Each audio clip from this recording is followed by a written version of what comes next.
Jesus was celebrating the Passover at a meal with his disciples. Jesus took bread and wine from the table and said, "This is my body, this is my blood, poured out for the forgiveness of sins." After the meal, Jesus and his disciples went into a nearby garden to pray. Just as he finished, a large crowd with swords and clubs, led by Jesus' disciple Judas, came and arrested Jesus. Jesus was led away, beaten and spit on by those who arrested him. When Judas saw that Jesus was going to be killed, he was filled with regret and sadness and went out into a field and hanged himself. Jesus was crucified, nailed by his hands and feet to a wooden cross. Jesus cried out, my God, why have you forsaken me?" He said, "It is finished," and died. At that moment, the curtain in the temple was torn in two from top to bottom, and the earth shook. When the guards and the others around Jesus saw the earthquake and all that happened, they were terrified, saying, "Surely he was the Son of God."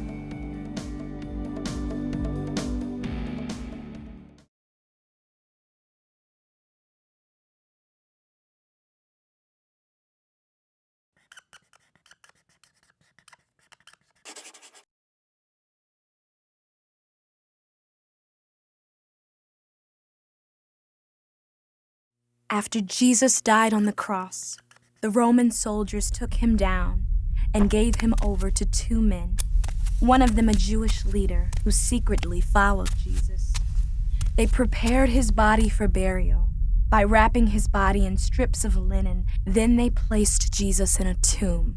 Because they worried that someone might steal his body, the Romans placed a huge stone in front of the tomb and guards outside of it.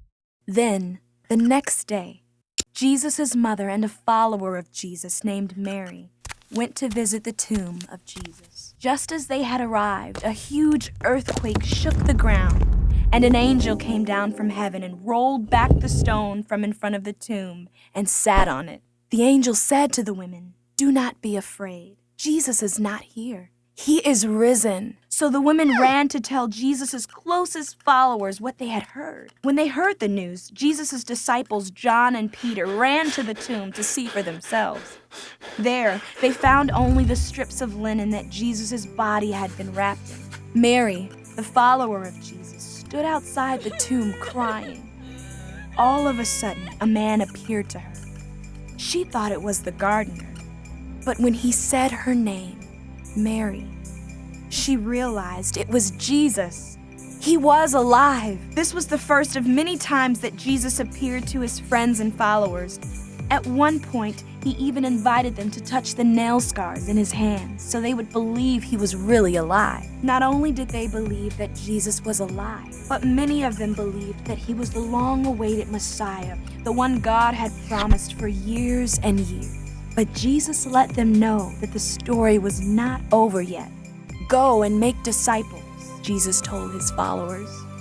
He commanded them to go throughout all the world to help others know about him and how to live in God's ways.